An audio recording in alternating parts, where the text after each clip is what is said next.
आणि या सुंदर अशा सकाळची सुरुवात झालेली आहे छान आपल्या स्वामींच्या दर्शनाने.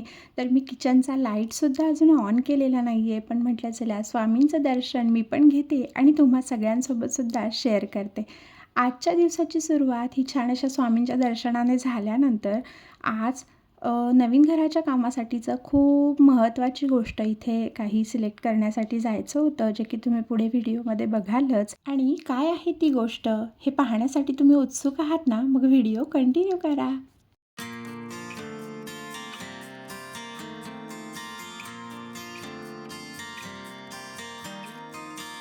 2-3 दिवसापासून आम्ही दोघेही ठरवत होतो, की हेही काम लवकरच मार्गी लागू आणि हा आला तो आजचा दिवस, की जे काम आमच्या हातून आज होतं आहे आणि ते आपल्या किचनसाठी, आपल्या घरासाठी, ऑल ओव्हर आपल्या घराचं जे काही मेकओव्हर असतो त्यासाठी हे खूप महत्त्वाचं असतं, जे की आपल्या घरासाठी आपण सिलेक्ट केलेलं फर्निचरचं लॅमिनेट आणि डिझाईन.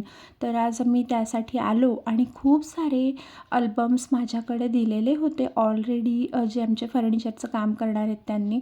पण माझ्याकडून काही त्यामधून सिलेक्ट झालं नाही आणि खरंच मी असे खूप छान छान असे रील बघितले, जे काही आत्ता ट्रेंडमध्ये आहे. त्या दादांचे सुद्धा तुम्ही इंटेरियरचे रील पाहिले असतील, तर ते प्रत्यक्ष ते स्वतः सांगताय आपल्याला, की तुम्ही प्रत्यक्ष लॅमिनेट बघून कलर सिलेक्ट करा. आपल्याला त्या अल्बममधून लॅमिनेट हे सिलेक्ट करता येत नाही. तर बघा कसं असतं, इथे ज्याप्रमाणे हे शीट्स लावलेले आहेत ना, हे लॅमिनेटचे शीट्स आहेत आणि त्यावर सुद्धा साध्या अशा प्लॅस्टिक लॅमिनेटने हे शीट लॅमिनेट केलेलं असतं. रिअल कलर हा आपल्याला सुद्धा त्या प्लॅस्टिकवरून नीटसा काही दिसत नाही बरं का. पण कसं असतं, तेवढंच आपल्या मनाचं समाधान. हे बघा, प्लॅस्टिक रॅप थोडंसं ओपन केल्यानंतर हा त्याचा दिसणारा असा लूक. तर प्रत्येक लॅमिनेटला हे असं केलेलं असतं आणि आम्ही काही फार महागड्या अशा दुकानामध्ये गेलो नव्हतो. आमच्या घरापासून बऱ्याच अशा दूर अशा अंतरावरच आहे हे दुकान आणि आम्ही तिथे गेलो होतो. तर बघा, त्या शीटच्या बॅक साईडला हे असे कोड लिहिलेले असतात. त्याची सीरीज असते त्या त्या अल्बमची. त्याप्रमाणे इथे आपल्याला लॅमिनेट सिलेक्ट करता येतं आणि म्हणावं तर आम्हाला होलसेल रेटमध्ये ते बऱ्यापैकी स्वस्त पडले होते तिथून लॅमिनेट्स. असे आम्ही 3-4 प्रकारचे घेतले होते तिथून, जे ज्या ज्या ठिकाणी हवे होते ते. तिकडून येतच नाही आम्ही, तर लगेच इथे पी-ओ-पीवाल्यांचा फोन आला आणि त्यानंतर हे सगळ्यात महत्त्वाचं काम होतं आपल्या घराला मेकओव्हर देण्यासाठी, जे की तुम्हाला आत्तापर्यंत कळलं असेल. हो, बरोबर. आपले जे पी-ओ-पी केल्यानंतर पॅनल लाईट लावायचे असतात, तर त्या पॅनल लाईटसाठीची पी-ओ-पीची कटिंग करण्यासाठी हा दादा इथे आला होता आणि त्याचे आम्ही खूप दिवसापासून फॉलोअप करत होतो. पण काय म्हणतात ना, योग्य वेळ येईपर्यंत खूप वेळ होतो आपल्याला आणि आज तो दिवस उगवला आणि कृपाच झाली, की तो आज इथे आला आणि पटापट त्यांनी आम्हाला हे कटिंग करून दिले. तर आता ह्या कटिंगमध्ये सुद्धा बऱ्यापैकी पुढे प्रॉब्लेम झालेच होते. इतके बारकाईने मी लक्ष देऊन सगळ्या गोष्टी करून घेत असते, तरीसुद्धा ह्या गोष्टी या घडतच असतात. कारण का, तर आपण काही इंटेरियर डिझायनर वगैरे घरासाठी लावलेले नसतात. त्यावेळी ह्या अशा गडबडी होणं हे साहजिकच आहे. काय करणार, आपल्याला पण बऱ्यापैकी काही गोष्टी या कळत नाही. आता ज्या गोष्टी कळत नाही त्या कशा आपण सगळ्या गोष्टी व्यवस्थित नियोजन करून केल्या पाहिजे, याबद्दलसुद्धा मी एक नवीन घराचा छान असा व्हिडिओ बनवेल. आणि खरंच तुम्हाला जर ह्या प्रकारचे व्हिडिओ आपल्या चॅनलवर पाहायला आवडत असतील, मी असेच व्हिडिओ बनवणार आहे. जर तुम्हाला आवडणार असेल तर आपल्या चॅनलला नक्की सबस्क्राईब करा. आणि बघा, लाईटचं काम करून होतच नाही, तर तोपर्यंत हे घरी 8 दिवसपासून आधी आणलेले जे पॅनल लाईट्स होते त्याचं व्यवस्थित मी सेटअप लावून ठेवला. आणि बरंच झालं की मी हे आधी करून ठेवलं, कारण दुसऱ्या दिवशी लगेच लाईट्स लावणारे सुद्धा येणार होते त्यांना कॉल केल्यावर. मग बरं झालं, म्हटलं चला हे लाईटसुद्धा मी एका ठिकाणी करून ठेवले. आणि खरंच हे करणं खूप गरजेचं असतं बरं का. सगळ्या घरामध्ये म्हणजे राहत्या घरामध्ये ह्या सगळ्या गोष्टी अशा स्टोअर झालेल्या आहेत आता. आणि हे लाईट्स किंवा ज्या काही गोष्टी त्या नवीन घरासाठी लागणार आहेत त्या सगळ्या इथे असल्यामुळे त्या वेळेवर जर सापडल्या नाही, तर पुरुष मंडळी हे आपल्यावरच वेळेवर सगळ्या गोष्टी काढत असतात. त्यामुळे आपणच व्यवस्थित सेटअप लावून ठेवलेला का योग्य नाही. त्यामुळे जे ज्या ज्या वेळेत वेगवेगळ्या बॅग्समध्ये आणून ठेवलेले लाईट्स होते ते मी ह्या मोठ्या पॉलिथिनमध्ये टाकून ठेवले, जेणेकरून इलेक्ट्रिशियनचा फोन आला की लगेचच मी इथून ही बॅग उचलणार आणि तिकडच्या घरी घेऊन जाणार नवीन घरामध्ये, आणि ते दादा पण पटापट लावून देतील जे लाईट्स असतील ते. अजून काही कनेक्शन चालू झालेलं नाही आहे आणि कलरिंगचं वगैरे सुद्धा काम चालू होणार होतं. त्यामुळे मी काय केलं, ब्लॅक कलरच्या आपले स्विच बोर्ड्स असल्यामुळे त्या प्लेट्ससुद्धा इथे काढून आणून ठेवल्या होत्या, जेणेकरून नंतर स्वच्छता करत बसावी लागणार नाही सगळ्याची आणि प्लेट्ससुद्धा खराब होणार नाही. त्यातच हा दिवस पूर्ण असा माझा निघून गेला. आणि काय तर संध्याकाळी त्या मावशींचा फोन आला आणि त्या म्हणाल्या की मी 2-3 दिवस काही येणार नाही आहे. तर झालं का मग? मग सगळी कामं मलाच करावी लागली. खरं ही अशी कामं करताना मला खूप असा उत्साह येत असतो, आणि पण हे काय असतं ना, वेळेवर जेव्हा ह्या गोष्टी कॅन्सल होतात तेव्हा खरंच मला खूप कंटाळा येतो हे करायला. पण ठीक आहे, एकदा जर मी त्या कामासाठी हात लावला तर ती कामं मी पूर्ण करूनच सोडते. आणि अगदी मग रात्रीचे 2 का वाजेना, अशा माझ्या बऱ्याच जवळपासच्या लोकांना ही गोष्ट माहिती आहे माझी. तर ते म्हणतात, "तू काय रात्री जागून हे कामं करतेस का?" तर खरंच मला शांततेमध्ये हे सगळं काम करण्यामध्ये किंवा कुठलंही माझं ठरलेलं काम रात्रीच्या शांततेमध्ये मी जेव्हा करते ना, घरकाम असो किंवा एडिटिंग असो काहीही, तर त्यामध्ये मला खूप आनंद मिळतो. पण ह्या घरामध्ये आल्यापासून गॅस ओटा धुण्यासाठी मला खूप असा कंटाळा येतो, जे की माझं आवडतं काम आहे. पण का कंटाळा येतो तर बघा, समोर जे तुम्हाला दिसतंय ना, गॅस ओट्याच्या खालून इतकं असं पाणी येतं. असो, रेंटेड हाऊस आहे, आपण तिथे काही सोल्युशन पण करू शकत नाही. पण हा असा एवढा भांड्यांचा गराडा इथे पडलेला होता, त्याचं सगळं खरकटं वगैरे काढून घेतलं, साफसफाई केली, क्लिनिंग केली. गॅस ओटा आधी मला धुवायला आवडतो, कारण नंतरच मी भांडी घासते. भांडी घासता नंतर मला खूप असा कंटाळा येऊन जातो.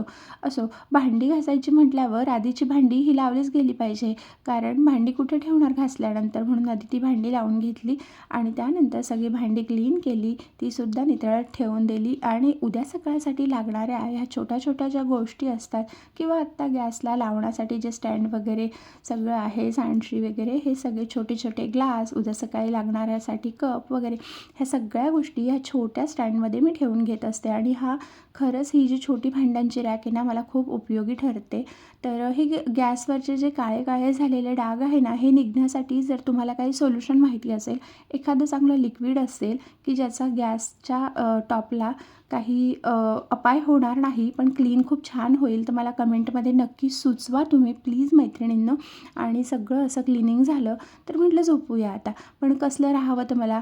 आणि काय होतं, आणि कधी नवत भांडी घासायला मिळत आहेत वगैरे, ह्या गोष्टीमधून मला खूप असा आनंद मिळतो. तुम्ही म्हणाल असं काय म्हणते, हो खरंच मिळतो मला आनंद. मला तसं रोजही घासायला आवडतात, पण ते एक रुटीन पाहिजे, शेड्यूल पाहिजे. तेव्हा आधीमध्येच मावशींनी सांगितलं की मी भांडी घासायला येणार नाही आहे, तर मला खूप असा कंटाळा येतो. 2-3 दिवस जेव्हा शेड्यूल लागतं ना, तेव्हा मला भांडी घासायला खरंच खूप आवडतं. कारण त्याचबरोबर ही सुद्धा सगळी स्वच्छता ही होऊन जाते. आणि खरंच तो दिवस माझ्यासाठी खूप छान असतं, ज्या दिवशी मी माझ्या हाताने सर्व घराची क्लिनिंग करते, झाडू, फरशी, कपडे धुणं, भांडी, सगळ्या गोष्टी. आणि हे बघा, ही अशी आधीमध्ये आलेली कामं. तर हातामध्ये आरूच्या एका शॉर्ट पॅन्टचा छोटासा पीस मी घेतला, तो हातामध्ये अडकवला, जी खराब झालेली पॅन्ट होती त्याचा, बरं का. आणि सगळं असं छान जे फूड प्रोसेसर होतं माझं मिक्सर, ते छान असं क्लीन करून घेतलं. आता ह्याचा नंबर खूप बऱ्याच दिवसांनी यायचा, बरं का. पण ह्या घरात आल्यापासून ना, याची जागा ही खूप ऑड ठिकाणी आहे, गॅसच्या बाजूलाच. त्यामुळे त्याच्यावर खूप असं तेलाची फोडणी वगैरे ह्या गोष्टी उडत असतात.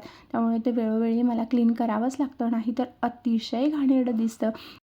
म्हणून ह्या घरात शिफ्ट झाल्यापासून याचा नंबर लवकर येतो क्लिनिंगला. तसा तर बराच जुना झाला आहे, पण चला, चालू आहे काम, चालतंय त्याच्यावर, तोपर्यंत चालूया. बघा, त्याचं नावसुद्धा अगदी तिथून पुसलं गेलं आहे. इतक्या वेळेस मी त्याला घासून काढलं आहे चांगलं. असंच मला करायला आवडतं, तेव्हा त्याचा वापरसुद्धा करायला आवडतो. बघा, गॅसपासून अगदी थोड्याशाच डिस्टन्सवर, म्हणजे वाफ वगैरे तर नाही लागत, पण थोड्याशाच डिस्टन्सवर अगदी आहे की ज्याची फोडणी वगैरे सुद्धा, जिरे मोहरीची फोडणी, तेल, असं सगळं ह्याच्यावर उडत असतं. असो, क्लीन केल्यानंतरचा जो आनंद असतो तो मला खूप आवडतो. आणि खरंच असं सगळे कामं रोज आपण आपल्या हाताने करावी असं खूप वाटतं, पण काय होतं ना, रोज ह्या गोष्टी शक्य नसतात. पण ठीक आहे, कधीतरी करायला मिळाला तरी त्यामध्ये आनंद असतो. आता इथे टपामध्ये मी गरम पाणी लावलं, आणि हे जे आहे ना, एरियलचं पॉवर जेल आहे, खूप छान आहे. स्मेल तर अप्रतिम आहे याचा, आणि मी हे बऱ्याच वेळेस वापरते. जे आहे टॉप लोडच्या वॉशिंग मशीनसाठी खूप छान आहे आणि कपडे तर अतिशय फ्रेश आणि सुंदर असे निघतात. भिजवून ठेवले तर अप्रतिम. अगदी ब्रश मारायचं सुद्धा गरज पडत नाही. तर मी याच्यामध्ये ना 2-3 चादरी बेडशीट हे भिजवून देते. जी माझी छोटी-छोटी अशी तयारी इकडून चालू झालेली आहे. नवीन घरी शिफ्टिंग करायचं आहे. तर ठेवणीतले जे चादरी बेडशीट्स असतात त्या मी थोड्या-थोड्या म्हटलं धुवून घेऊया. आत्ता थोडंसं ऊन असं पडायला लागलं आहे, त्यामुळे म्हटलं की थोडं-थोडं सुरुवात आपण इथे करू, म्हणजे एकदाच असं लोड येणार नाही. हे धुवूनसुद्धा मला पॅक करूनच ठेवून द्यायचे आहेत, वापरायचे नाही आहेत. आता एक आहे त्यातली ती माझी डेलीची बेडशीट आहे, तर मी इथे भिजवून ठेवले कपडे आणि बघा म्हटलं ना, बऱ्याच वेळेस सगळी कामं आवरता अशी रात्र होऊन जाते. आता जवळ-जवळ पाऊण ते 1 वाजलेला होता आणि बाहेर फटाके फुटतायत. का फुटतायत म्हणून पाहायला आरवीसुद्धा तिकडून उठून आली आणि मलासुद्धा इथे फटाके दाखवत होते, चंदामामा दाखवत होते. हे सगळं एन्जॉय करत असं दिवसाचा शेवट झाला आणि सुंदर अशा उद्याच्या सकाळसाठी आता लवकर झोपी तर गेलंच पाहिजे म्हणून आरवीलासुद्धा झोपवलं आणि थोडे तिच्यासोबत मी सुद्धा चंद्र, चांदणे हे बघितले. जे शहरामध्ये अगदीच थोड्या प्रमाणामध्ये दिसतात, पण तिच्यासोबत एन्जॉय केलं. चला तर आजचा व्हिडिओ इथेच संपवते आणि व्हिडिओ खरंच तुम्हाला आवडला असेल, मनापासून आवडला असेल तर व्हिडिओला एक लाईक नक्की करा. चॅनलवर नवीन असाल तर चॅनलला सबस्क्राईब करा आणि हो, आजचा जो मेन टॉपिक होता ना आपला लॅमिनेट सिलेक्शनचा, तर यात मी नक्की कोणता लॅमिनेट सिलेक्ट केला असेल हे मला कमेंटमध्ये सांगायला विसरू नका. तर चला पुन्हा भेटूया आणखी एका नवीन व्हिडिओसोबत, नवीन छान नवीन घराच्या टूरसोबत, नवीन घराच्या काही नवीन गोष्टींसोबत. तोपर्यंत सगळ्यांना बाय बाय आणि सगळ्यांना श्री स्वामी समर्थ.